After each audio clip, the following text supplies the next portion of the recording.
আসসালামু আলাইকুম, আমি তাসফিয়া নুসরাত। আজকে আমরা আলোচনা করব অপরিচিতা গল্প নিয়ে। অপরিচিতা গল্পের মূল ভাবটা নিয়ে আমরা আজকে আলোচনা করব। খুবই শর্ট টাইমের মধ্যে আমি এটা আলোচনা করার চেষ্টা করব। সবচেয়ে মজার বিষয়, আমি যদি তোমাদের যে মেইন ক্যারেক্টারগুলো নিয়ে আলোচনা করি, তাহলে তোমাদের এই মূল ভাবটা, অপরিচিত গল্পের মূল ভাবটা তোমরা বুঝে ফেলবে। তো চলো শুরু করি।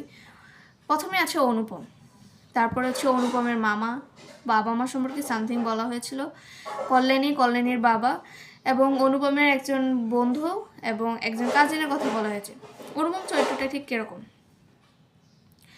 অনুপম চরিত্রটা আমরা বলতে পারি যে একটা অকর্মা, অর্থাৎ সে পড়াশোনা শেষ করেছে, দেখাশোনায় ভালো, কিন্তু তার মধ্যে যে স্বনির্ভরতা জিনিসটা, সে যে নিজের পায়ে দাঁড়াবে, নিজে চাকরি করবে, সেই জিনিসটার প্রতি তার সে চাকরি করার ইচ্ছা ছিল না।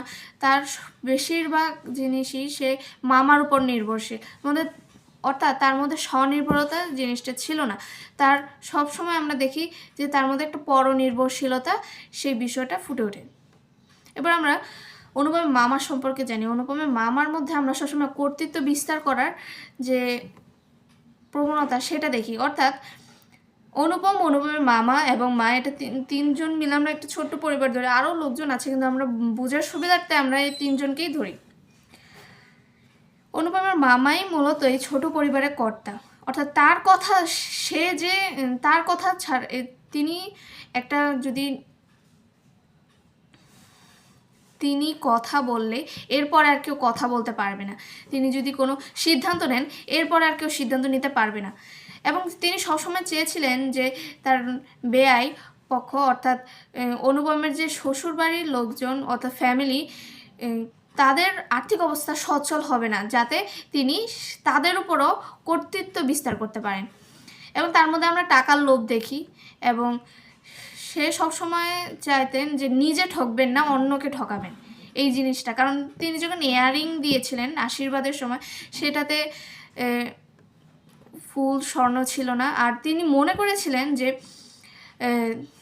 শম্ভুনাথ সেন তাকে ঠকাতে পারে, যার কারণে বিয়ের দিনই কল্যাণীর গা থেকে তিনি গয়না খুলে আনতে বলেন মাপার জন্য।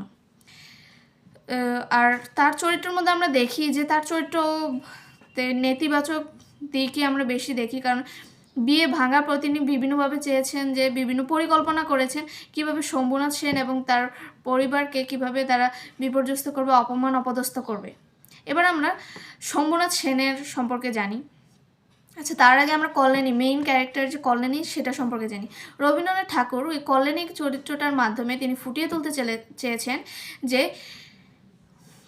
নারীরা নিজের পায়ে দাঁড়াতে পারে। সেই সময় নারীরা নিজের পায়ে দাঁড়াতে পারে, দেশের জন্য যে তারা কত একটা গুরুত্বপূর্ণ ভূমিকা রাখতে পারে, সেটা তিনি বোঝাতে চেয়েছেন। কল্যাণীর মধ্যে আমরা প্রতিবাদী চরিত্রটা ফুটে উঠেছে। আর কল্যাণী সেই সময় দেখিয়েছেন যে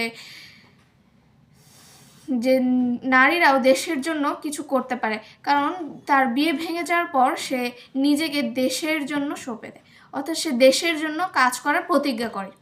এবার আমরা শম্ভুনাথ সেন সম্পর্কে জানি। শম্ভুনাথ সেন ছিলেন একজন এমন মানুষ যার আত্মমর্যাদা ছিল খুবই ভীষণ রকমের ছিল, এবং তার মধ্যে যে কুসংস্কার, কুপ্রথা, এই জিনিসগুলো তিনি মেনে চলতেন না। তিনি এগুলোকে ভেঙে, আমরা দেখি যে আগে যে হিন্দু সম্প্রদায়ে আগে 15 বছর হলে মেয়েদেরকে মনে করা হতো যে মেয়েদের বিয়ের বয়স অনেক হয়ে গেছে, কিন্তু তিনি কল্যাণীর বয়স 15 হওয়ার পরেও তিনি চেয়েছেন যে তিনি সবুর করছিলেন, অর্থাৎ একজন ভালো পাত্র পাওয়ার জন্য তিনি অপেক্ষায় ছিলেন। যার কারণে, অর্থাৎ তার মধ্যে যে এই যে বয়স বেড়ে যাচ্ছে, এটা যে একটা এই হিন্দুদের এরকম একটা প্রথা রয়েছে যে মেয়েদের বয়স বেড়ে গেলে যদি বিয়ে দেয়া না হয়, তাহলে তাদের একঘরে করে রাখা হবে। তিনি সেই জিনিসটা মানেননি। তার মধ্যে অর্থাৎ তিনি অপমান সহ্য করতে পারেননি, যার কারণে কিন্তু অনুপমের বিয়েটা ভেঙে যায়, অনুপম এবং কল্যাণীর বিয়েটা ভেঙে যায়। কারণ অনুপমের মামা যে তাকে অপমান করেছে, তিনি সেটা মেনে নিতে চাননি। তিনি তার মেয়ের লগ্নভ্রষ্টা হবে তবুও, এবং এই লগ্নভ্রষ্ট হওয়াটা তিনি এটাকে উপেক্ষা করেও তিনি তার মেয়ের বিয়েটা ভেঙে দেন, যে না, আমি ফ্যামিলিতে আমার মেয়ের বিয়ে। তার মধ্যে এই জিনিসটা ফুটে ওঠে। এরপর আমরা মেইন ক্যারেক্টারগুলো নিয়ে কথা বলে ফেলেছি। এবার আমরা জানবো যে অনুপমের যে বন্ধু ফ্রেন্ড হরিশ, তাকে নিয়ে তার সম্পর্কে কিছু সামথিং বলা আছে যে হরিশই কিন্তু অনুপম এবং অনুপমের মামার কাছে কল্যাণীর কথাটা বলে। এবং বিনু দাদা যে পিস্তুত ভাই অর্থাৎ কাজিন সে ছিল অনুপমের পিস্তুত ভাই এবং তার নাম ছিল বিনু দাদা। বিনু অর্থাৎ সে বিনু দাদা বলে ডাকতো।